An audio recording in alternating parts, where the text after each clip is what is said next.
Hello everyone, welcome to Module 3, which is Understanding Vulnerability to HIV Infection. So we're going to start out with talking about different types of responsibility when it comes to safe sex. The first one is, who is responsible for deciding whether to abstain from intercourse? So unfortunately, society kind of puts this pressure on females in a typical heterosexual relationship. However, we really encourage that in all types of relationships that anyone can be responsible for deciding whether to abstain from intercourse or not. This is a decision that can be made at any point in a relationship and any point in your life. Deciding to not have sex with your partner is a decision that you have a right to at any point, so just keep that in mind. Next is, who is responsible for starting a discussion about sexual and drug use history? So this can be a really difficult topic to bring up with your partner, but it's really important to know because your health and safety should be put above all else, including your partner's as well. And this can be a difficult conversation to start, but it's really important to have to make sure that you and your partner are being safe. And when you have this conversation, this doesn't mean that your partner should tell you about every single sexual experience they've had and everyone they've had sex with. It's more of just admitting what your risk factors are and what risky behaviors in general you've had in the past, so your partner can make the best decision to stay safe for you and yourself. But if you both use condoms or any type of barrier method and practice safe sex, then in the end, your sexual history does not matter as much as long as going forward you and your partner are safe. Next question is, who's responsible for planning ahead and buying condoms before intercourse? Society has kind of led us to believe that the person wearing condoms is the one that's responsible, but we try to encourage that all partners are responsible for buying condoms before intercourse. It's really important that everyone is responsible. That way everyone's going to make sure that condoms are used. A lot of times people believe that since I'm not wearing them, I shouldn't have to buy them. But a condom can be just as important to you as well. There's different types, there's different flavors. The person receiving can wear an internal condom as well. So never feel as though that you can't buy the condoms. And if you're embarrassed to buy or get condoms, then you're probably not ready to take on the risks and responsibilities of having safe sex. Our last one is, who is responsible for making sure condoms are used at each act of sex? Again, a lot of times this has fallen on the person wearing condoms. However, this should fall on every person in a sexual relationship. The more people who are making sure the condom is being used, the more likely it is to be used and used correctly. And condoms can be really fun and an exciting part of the sexual experience because there's different types and flavors. So make sure that you and your partner are making sure condoms are used. All right, so now we're going to move on to Activity C, which is our HIV risk continuum activity. For this activity, we are going to use a stoplight to rate different types of behaviors. So that means we're going to have red light, yellow light, and green light behaviors. Our red light behaviors are our high-risk behaviors. These include the exchange of our 5 fluids and can lead to the transmission of HIV. Our yellow light behaviors are also our low-risk behaviors, and they can lead to the exchange of our 5 fluids, but there's going to be a barrier method involved, such as a condom or a dental dam. So there is some risk of HIV transmission, but it's much lower. And then finally, our no-risk behaviors, which are also our green light behaviors, have no exchange of blood or semen or vaginal secretions or rectal fluids. So there is no risk of transmitting HIV. So I'm going to put a behavior up and then give you a second to think about it, and then we'll go over what behavior it is. So our first behavior is vaginal sex without a condom. This is a red light behavior, and that is because there is not a barrier method. There is a high risk of the transmission of fluids. So if you're going to have vaginal sex, make sure you wear a condom so there's no vaginal secretions or semen transmitted between the two of you. Next is dry kissing.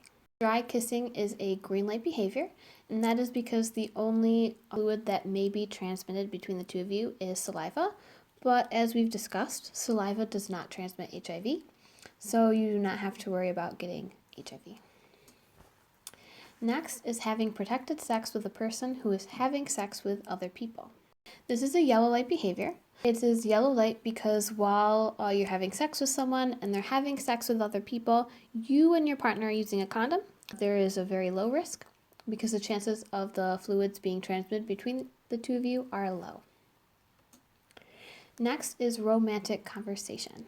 This is a green light behavior, so you and your partner are talking with each other, hanging out, but there's no exchange of fluids, so it is perfectly safe to talk to your partner, hang out, and simply exchange happy things with each other. Next is the oral stimulation of a penis without a condom. So for the purposes of this class, I want you to think of it as a red light behavior, and that is because the two of you are having oral sex, there's no barrier, so there could be an exchange of fluids. However, statistically speaking, it is a yellow light behavior, and that is because getting HIV through oral sex is just a lower risk than vaginal or anal sex, and that is because there's only one fluid being transmitted, which would be semen, since saliva does not transmit. However, the person receiving still has a risk of getting HIV, so I want you to think of it as a red light behavior. Next is sharing eating utensils with someone who has HIV. This is a green light behavior. It is a green light behavior because, as we mentioned before, saliva does not transmit HIV, and that is the only fluid that could be transmitted between the two of you. So it is perfectly fine to share eating utensils with your partner, a friend, or someone you simply met off the street. It's totally safe and you don't have to worry about getting HIV. Next is sharing needles and syringes. This is definitely a red light behavior. That is because when somebody uses a needle or syringe, a little bit of that person's blood actually can get inside the needle. So when you put the needle into yourself, you're directly putting the other person's blood into yours. So the risk of getting HIV, if that person does have HIV, is extremely high.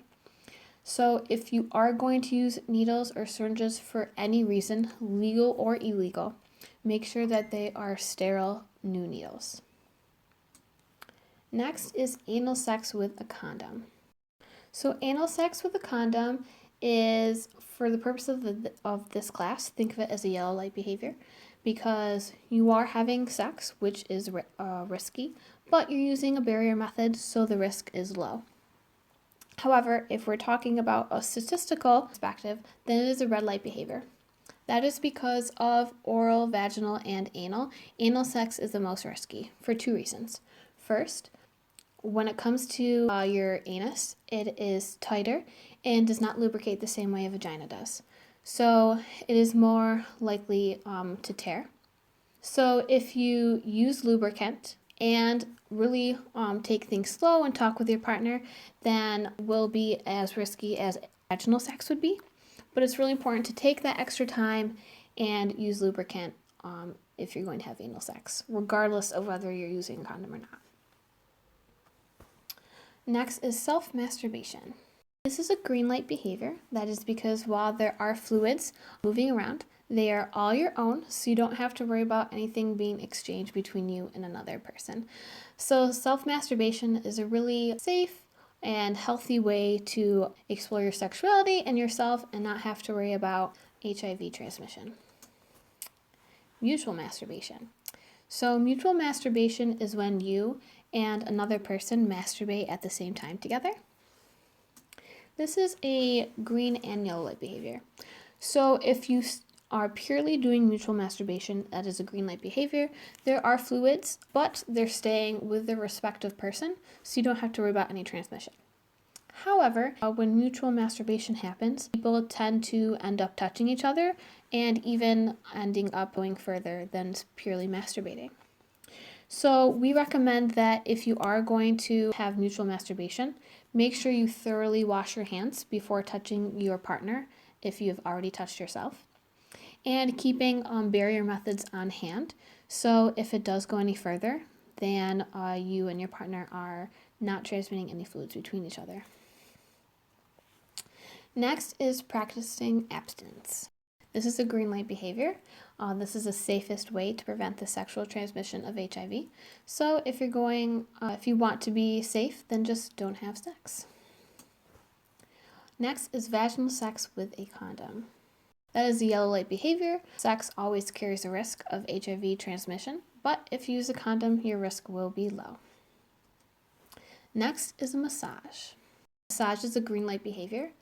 If you're looking for a way to stimulate your partner and to really give them pleasure and enjoyment, then a massage is a really great way to go while also preventing any transmission of fluids.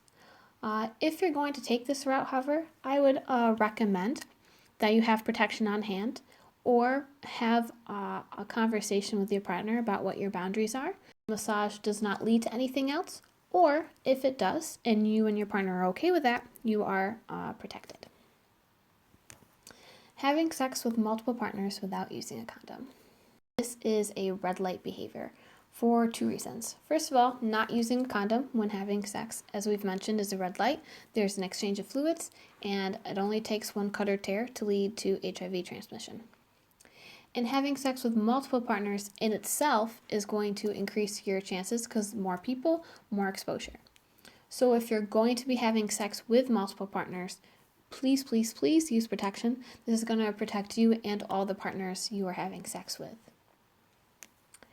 Next is oral stimulation of the vulva with a dental dam.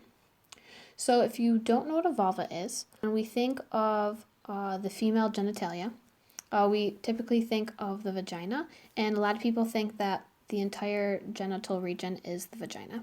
But the vagina is only the inside. The outside is actually called the vulva. So oral stimulation of the vulva is stimulation of the outside of the genital region. And the dental dam is a piece of latex that goes over that region. So this is a yellow light behavior because oral sex has the risk of transmitting those fluids. But if you're using a barrier method such as a dental dam, the risk is much lower. Anal sex without a condom. So anal sex without a condom is a red light behavior. And that is because anal sex, as we've said before, is risky in itself. And then without a condom is just going to further increase your chances of HIV infection. Having protected sex with multiple partners. This is a yellow light behavior. We recommend you limit your sexual partners just because it will limit your risk of HIV. But if you're using condoms with all those partners or dental dams, then your chances of getting HIV are still low. Having sex without using a condom with a person who injects drugs. This is a really high risk behavior. As we've said before, unprotected sex leads to chance of HIV transmission, but if that person's injecting drugs, which in itself is a high risk behavior, you have a very high risk. So as we mentioned before, talking about drug and sexual history is really important for the protection of you and your partner. But if you just use a condom, then it won't matter as much. So just always use a condom regardless, because you don't know for certain everything your partner does. Sexual fantasy. This is a green light behavior.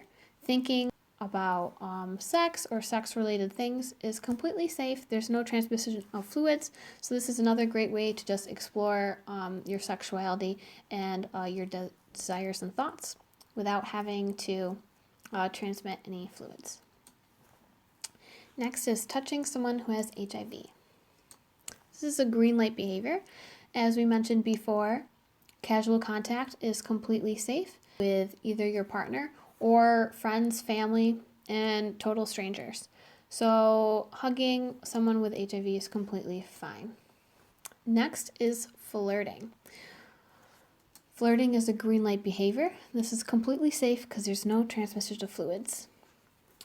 Body rubbing and grinding with clothes on.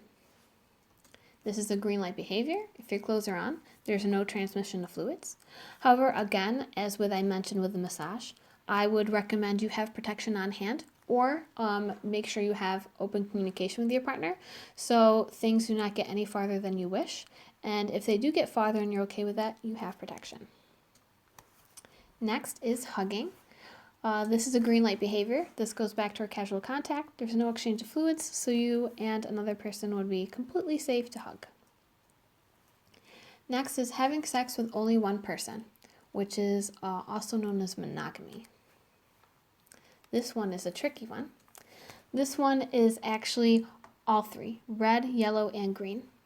When it comes to monogamy, really having a discussion on your sexual and drug use history, about what you're currently doing, what your future goals are. It's really important to have that conversation because having sex with only one person could be any of these. If your partner has HIV from a previous relationship and you two are not using condoms, that's very high risk. But if you and your partner have never had sex before or have both been tested and have no STIs at all, then you're around the green. And then using condoms will put you in yellow or green, and just sexual history in general and knowing what your partner has had exposure to can really change whether it's red, yellow, or green.